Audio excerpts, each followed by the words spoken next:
Who won the debate? Newt Gingrich. So let's talk about it during lunch today. Hope you're having a nice lunch. Newt needed a really dominating performance. He entered this debate falling.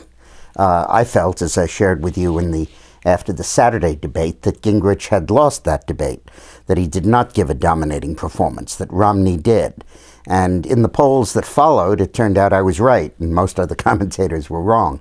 Gingrich lost 12 points in Iowa, and Romney and everybody else gained. So Newt needed a dominating performance to get it back, and he gave one. His answers on the Keystone Pipeline, on judges, on defense, were just superb. They were vintage Newt Gingrich, insights nobody else has. And he'd made one strategic move at the very start of the debate that I thought was really cool. He said that he could beat Obama because he could beat Obama in debates. And now everybody agrees that Gingrich would be the best to face Obama in debates. And by hanging the issue of electability on his debating skill, it was really a good move. Now, on the other hand, I did feel that Newt did a terrible job of defending himself on Fannie Mae and Freddie Mac. That thing went on interminably, and he looked worse and worse each time. Nobody in the United States believes that Newt Gingrich was given money, and it had nothing to do with influencing Republicans to support the program. And it's ridiculous that he contended that. But I think that on balance, he did quite a credible job. The big loser in this debate was Ron Paul. After Kaine pulled out, Paul got a bunch of his votes. And as Gingrich has been dropping in the last few days, Paul got more of his votes. And the last poll that Rasmussen had in Iowa showed Romney in first place at 22, Newt in second place at 21, Paul in third place at 18, Perry at 10, and Bachmann at 9. So Paul was really moving up. And that's because the last 2 or 3 debates have all been about the economy, and he's pretty good on that. I think some of his remedies are ridiculous, like a gold standard, but on the whole, he's pretty good on those issues. But this time, the Fox News people wouldn't let him just get away with that, and they gave him questions on foreign policy. He essentially endorsed an Iranian nuclear bomb. He said the only reason Iran was hostile to the United States is we are hostile to them.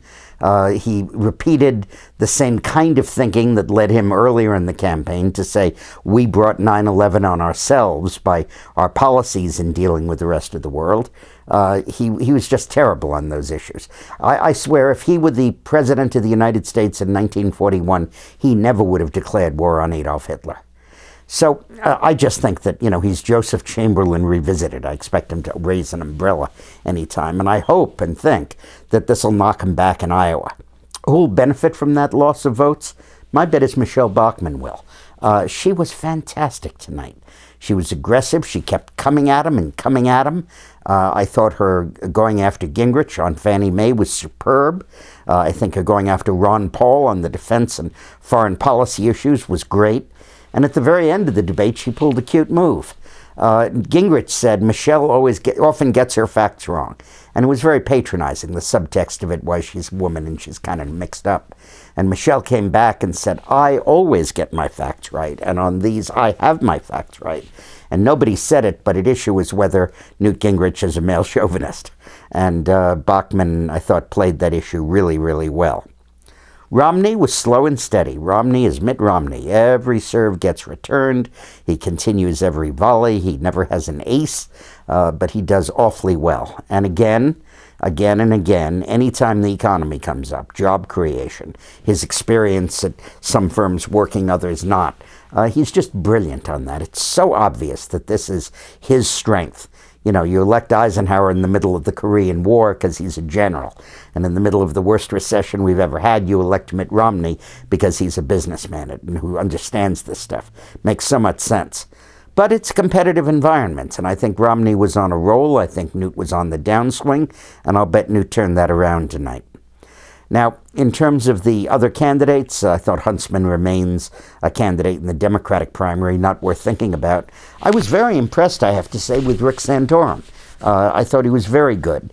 It reminded me a little bit of Joe Biden's role in the Democratic debate, where he didn't win the debate, he didn't get any votes, but he so impressed people that he became the Democratic candidate for vice president. And, well, I don't think Santorum will be vice president. He sure looked like a pretty good Secretary of State up there. So, and Rick Perry, he's a soundbite. He just keeps repeating the same sound bites. His stuff about cutting the pay of Congress, that's a really good soundbite, but it's a soundbite, and it's pretty clear that when you go deeper, he has none of the intellectual depth of either a Romney or a Newt Gingrich. So what's going to happen in Iowa? Well, stay tuned to my lunch videos, because I'll be following the polling very closely, even over the Christmas holidays leading up to the actual vote on January 3rd, I think. And we'll talk a lot about that.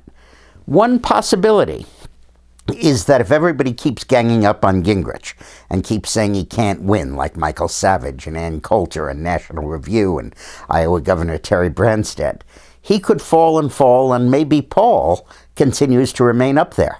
And then Romney goes against Ron Paul, and that's easy pickings. Remember how Bill Clinton won the nomination in 1992? Originally, the fight was Clinton against Tsongas, Paul Tsongas, a very qualified, able congressman from Massachusetts, Deficit Hawk. Clinton knocked Tsongas out of the race. And then his only opponent was Jerry Brown, and hey, that was a piece of cake. He walked all over Brown. 1988, Mike Dukakis faced Al Gore as his chief opponent. Knocked Gore out of the race, and then his opponent was Jesse Jackson. That was a piece of cake, too. Kerry got nominated when he got one-on-one with Howard Dean, who couldn't possibly win. Well, maybe Ron Paul is about to do that service for Mitt Romney, or even for Newt Gingrich. Be interesting to follow it.